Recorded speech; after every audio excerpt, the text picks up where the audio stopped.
In 1952, a railway inspector in Montana filed a report describing a locomotive that had been sitting on a siding for 3 weeks without refueling. The engine was still warm. The boiler pressure was holding steady. But there was no coal in the tender, no oil in the reservoir, no external power source. The report was forwarded to the Interstate Commerce Commission. It was never answered, and 6 months later, the locomotive was removed from service and scrapped. Not retired, scrapped. Why would a functional engine be destroyed instead of studied? The standard explanation is simple. The inspector made an error. He misread the fuel gauge or the service logs. Locomotives require fuel. That's basic thermodynamics. But the problem is that this wasn't an isolated report. Between 1948 and 1955, at least 24 similar incidents appear in regional rail archives. Engines described as running without combustion or under residual charge. The phrase residual charge shows up again and again, but it's never defined. And none of the engines in question had electric systems capable of sustaining operation for more than a few hours. Look at the design. These weren't experimental models. They were standard freight haulers, built in the 1920s and 30s. Heavy, simple, no advanced electronics, no storage batteries large enough to move that kind of weight. The fireboxes were conventional. The boilers were steel. There was nothing in the engineering that suggested self-sufficiency. And yet service logs from switching yards in Wyoming, Nevada, and Idaho describe trains moving short distances with no fuel consumption recorded. Not low consumption. None. Once you start looking for it, the pattern becomes harder to dismiss.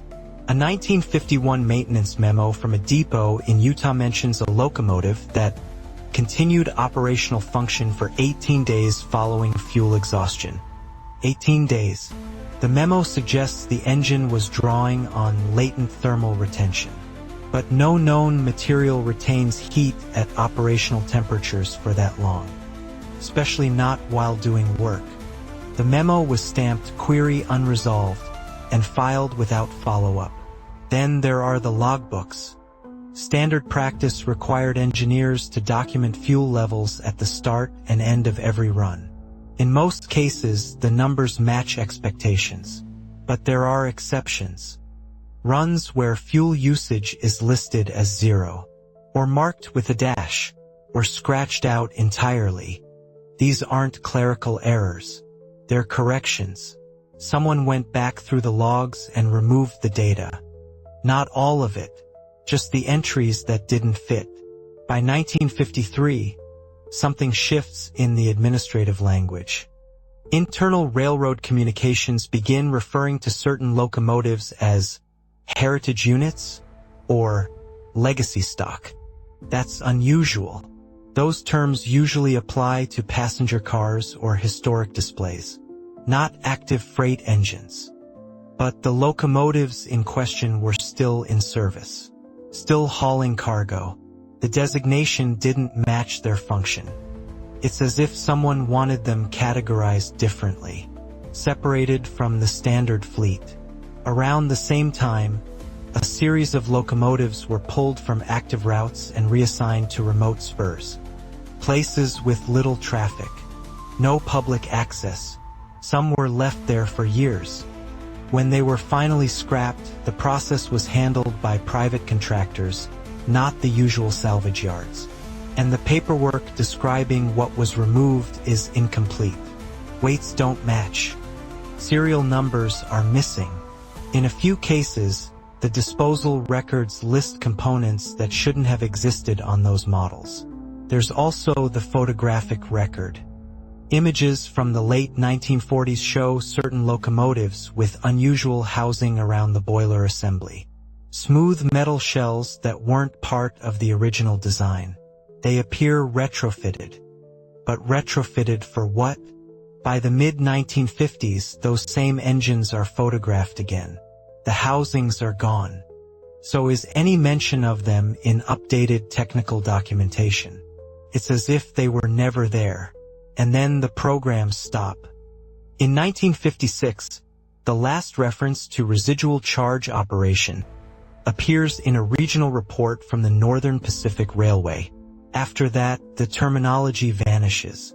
So do the anomalies. Fuel logs return to normal. Maintenance records become routine. It's not that the technology failed. It's that the conversation around it ended. Abruptly, completely.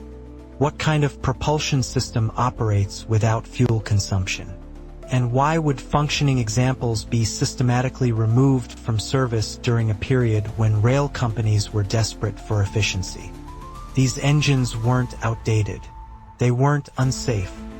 They were described in internal memos as economically advantageous. So why scrap them? You can still find the service records if you know where to look.